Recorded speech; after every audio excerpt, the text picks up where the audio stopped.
પાલતુ શ્વાન કરડવાની ઘટના સામે આવી। ન્યૂ મણિનગરના શરણમ એલિગન્સનો બનાવ સામે આવ્યો છે।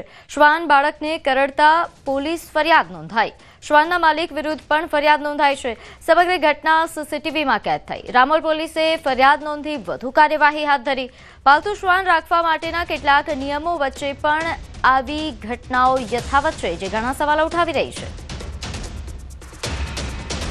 તો અમદાવાદમાં ફરી એકવાર શ્વાન કરડવાનો મામલો। પાલતુ શ્વાન દ્વારા બાળકને કરડવામાં આવ્યો, જેની એક ફરિયાદ નોંધાઈ છે। નોંધે છે કે અમદાવાદમાં પહેલા પણ આ પ્રકારની ઘટનાઓ બની હતી, જેને લઈને કેટલાક નિયમો બનાવવામાં આવ્યા હતા। તેમ છતાં આવા પ્રકારની ઘટના બની રહી છે। વધુ વિગત સાથે મારી સાથે સંવાદદાતા ઋત્વિજ જોડાઈ ગયા છે। ઋત્વિજ, નિયમો બનાવ્યા છતાં આ પ્રકારની ઘટનાઓ કેમ બની રહી છે?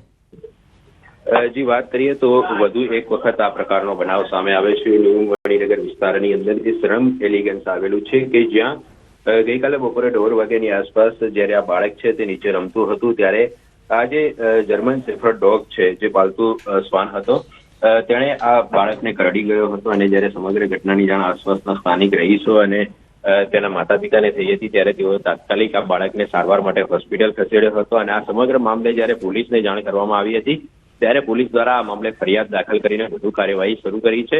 સમગ્ર ઘટના છે તે સીસીટીવી કેમેરામાં પણ કેદ થઈ હતી। જોકે ઘટનાને લઈને સ્થાનિકોની અંદર પણ ભારે રોષ જોવા મળી રહ્યો છે, કારણ કે આ પ્રકારની વારંવાર જે ઘટનાઓ સામે આવી રહી છે, તેને લઈને હવે તેઓની માંગ છે કે આ મામલે હવે કડકમાં કડક કાર્યવાહી થવી, જેથી કરીને આવનારા સમયની અંદર આ પ્રકારના બનાવો બનતા અટકાવી શકાય।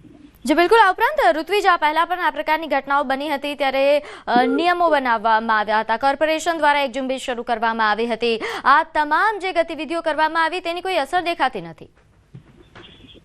જી, વાત કરીએ તો જ્યારે આ પ્રકારનો એક બનાવ છે તે વાંસ ગામની અંદર સામે આવ્યો હતો, ત્યારબાદ જે વહીવટી તંત્ર છે તે સફાળું જાગી ઉઠ્યું હતું અને જે પાલતુ શ્વાન છે તેની નોંધણી કરાવી, ઉપરાંત કેટલાક જે કડક નિયમો પણ બનાવવામાં આવ્યા હતા। જોકે તેમ છતાં પણ આ પ્રકારના બનાવો સામે આવી રહ્યા છે, ત્યારે ક્યાંક ને ક્યાંક હવે જે લોકો, જે સ્થાનિક લોકો છે, તેઓની માંગ છે કે આ મામલે હવે અમદાવાદ મ્યુનિસિપલ કોર્પોરેશન દ્વારા કડકપણે કાર્યવાહી થવી જોઈએ, જેથી કરીને આ પ્રકારના બનાવો બનતા આગામી સમયમાં અટકાવી શકાય।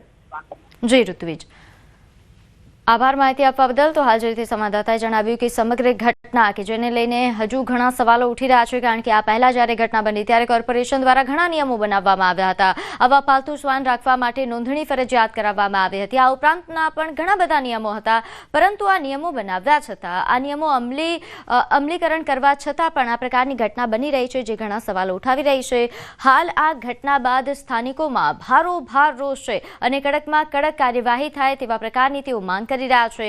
આ પાલતુ શ્વાન કરડવાની ઘટના જે સીસીટીવી કેમેરામાં કેદ થઈ હતી, જેના દ્રશ્યો આપ જોઈ શકો છો કે અહીં આ જે પાલતુ શ્વાન છે, જર્મન શેફર્ડ કહેવામાં આવી રહ્યું છે, કે જેના દ્વારા બાળક પર હુમલો કરવામાં આવ્યો હતો।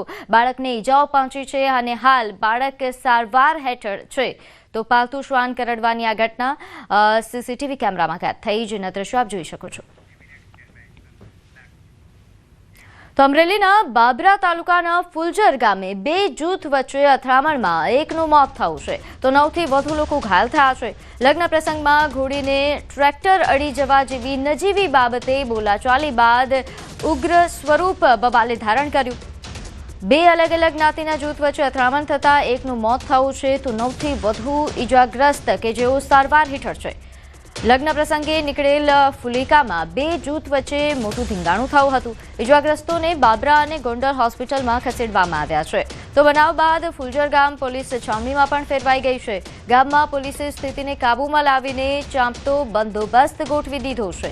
તો બનાવ બાદ એસપી સંજય ખરાત, ડીવાયએસપી ચિરાગ દેસાઈ સહિત પોલીસનો કાફલો પણ ઘટના સ્થળે પહોંચ્યો। મામલે વધુ વિગત સાથે મારી સાથે સંવાદદાતા રાજન જોડાઈ ગયા છે। રાજન, જે લગ્નમાં ધીંગાણું સર્જાયું, શું કારણ રહ્યા? પ્રીતિ, આ સમગ્ર ઘટના છે ગઈકાલે મોડી રાત્રે બનેલી ઘટના છે। ફુલજર ગામમાં એક લગ્નનું ફુલેકું નીકળ્યું હતું ને આ ફુલેકામાં લઈ જવાતી ઘોડીને ટ્રેક્ટર અડી જતા સમગ્ર મામલો બીચક્યો હતો। આ મામલો એટલી હદે બીચક્યો કે 2 જૂથો સામસામે આવી ગયા અને મોટી અથડામણ સર્જાઈ હતી, જેમાં 9 જેટલા લોકો ઘાયલ થયા છે। એક વ્યક્તિનું મોત થયું છે। તમામ ઘાયલોને રાજકોટ, ગોંડલ અને અમરેલી ખાતે સારવાર માટે ખસેડવામાં આવ્યા છે।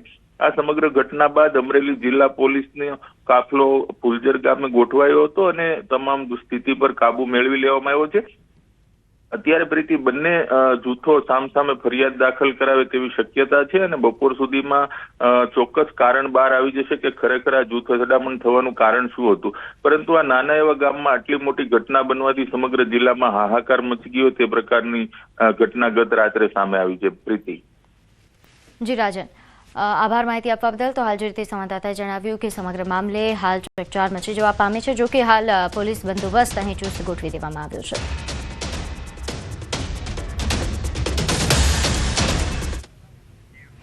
સુરતના કુખ્યાત આરોપી સલમાન લસ્સી પર ફાયરિંગની ઘટના.